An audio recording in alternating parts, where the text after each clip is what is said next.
Veiled in darkness. The wind stops, the sea is wild, and the earth begins to rot. The people wait, their only hope a prophecy. When the world is in darkness, 4 warriors will come. After a long journey, 4 young warriors arrive, each holding an orb. So this is probably going to be the first of a really long series where I'm going to be attempting to play through each of the Final Fantasy games one after another and see how well it goes. This is going to be a pretty long Let's Play series, obviously, but hopefully I'll be able to do this fairly well. Let's see here. I didn't want to thief. Oh, am I stuck with him?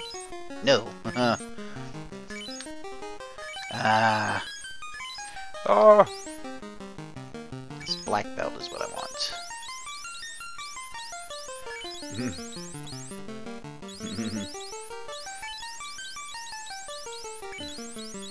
Bruce.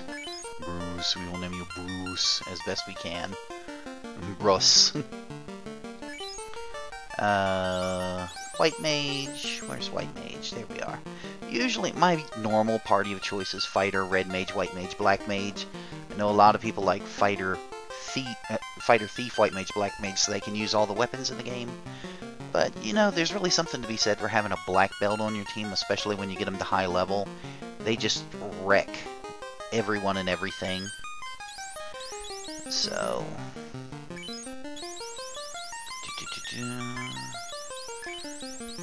Dream, as best as it can be spelled, and it's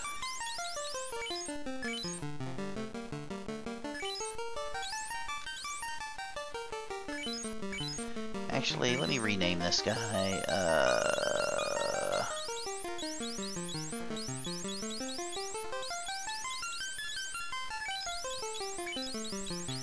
JB.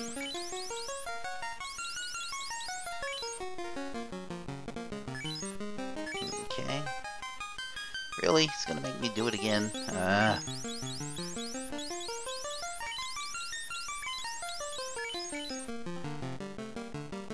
I want to go into the game. People don't want to spend their first episode watching me sit here and... There we go. Now we have our group together.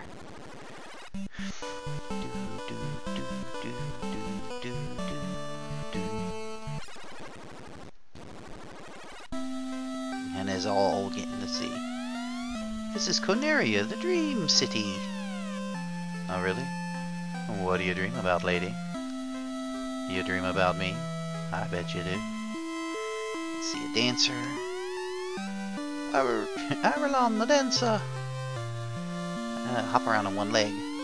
See your face upon the clean water. How dirty, come wash your face. I don't want to wash my face. Let's see, did they give us any starting cash? 400 gold. Okay. Now that is enough to... if I remember correctly, unlike later Final Fantasies, you start with exactly nothing. Yeah, nothing whatsoever. So yeah, you first thing, gotta get equipped. Oh, I don't want to buy a wooden staff. Buy a rapier. Or moored. Buy a...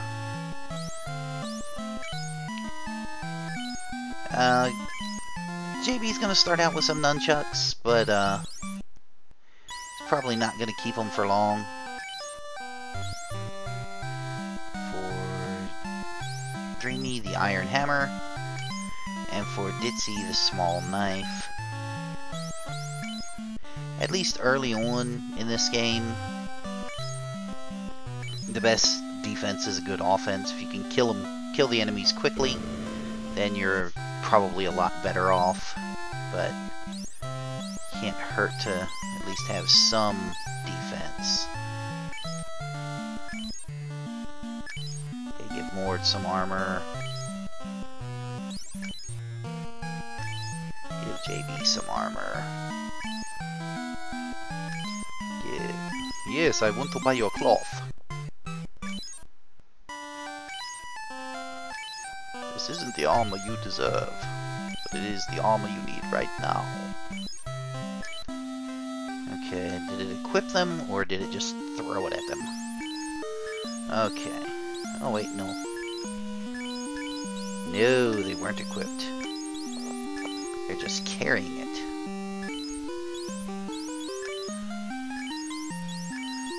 I forgot they can only carry so much. There we go. And magic. See, if I remember, these are about 100 apiece. Yeah. Definitely want to start with Cure. And for the Black Mage, most people just go straight up with Fire. I prefer to start with Lightning.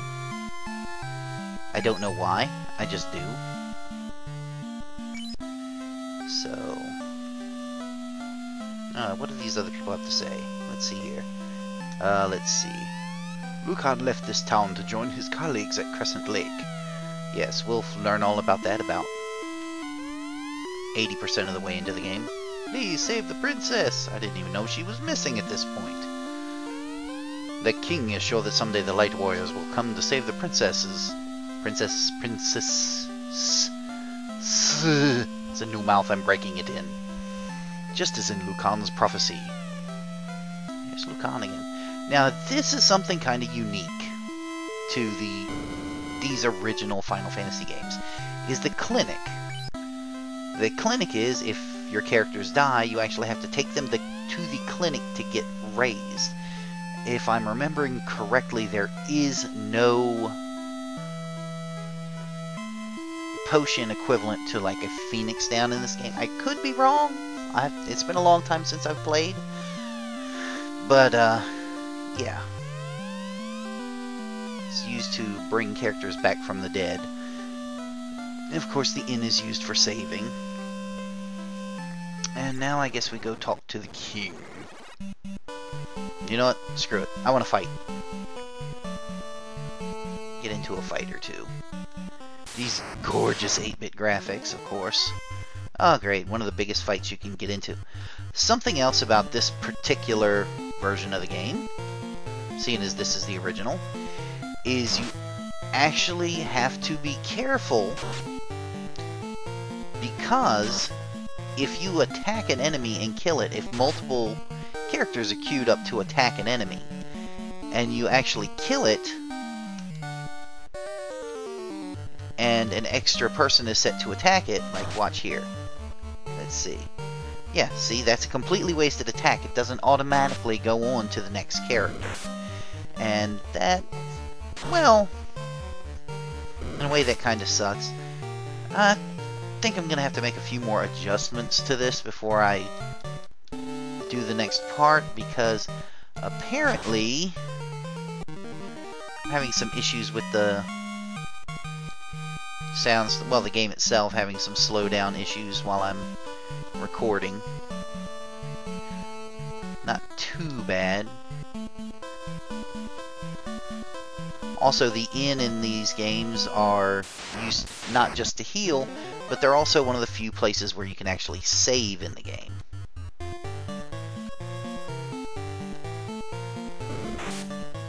So, that's actually kind of interesting.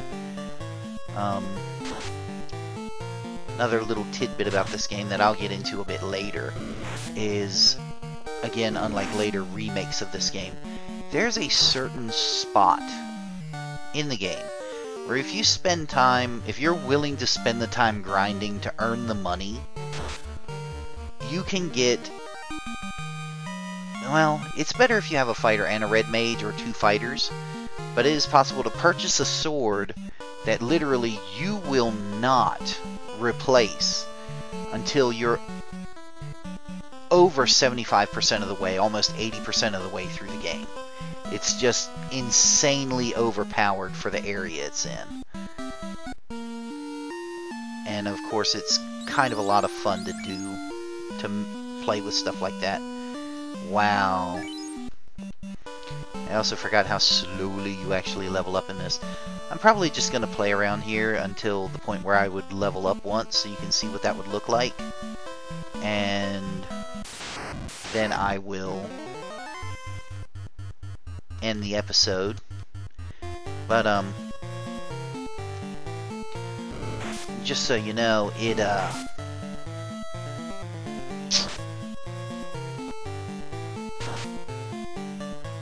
it's actually a much harder game than the remakes, of course.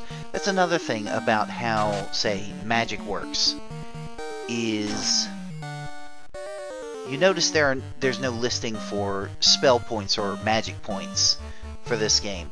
That's because this actually uses a magic system similar to the old Dungeons & Dragons tabletop role-playing games, mages and clerics.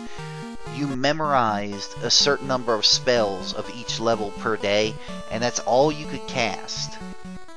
That was it. And I believe the most you can cast for each level is 9, so it's really limiting. But as a trade-off, spells are usually pretty powerful. I'll actually use one in this next fight just so you can get some idea of how this works. Especially since, unlike later games, the inns have a set fee for how much you're charged. They don't... Oh. No. I want you on this guy. Alright, we'll use our lightning spell. See, he can only cast it twice before he'd have to go to an inn and sleep to be able to cast it again. It's actually kind of a pain. And you see there, 32 damage. That's a ton of damage for a level 1 character. But, again, they're really powerful, but on the other hand, you don't want to waste them.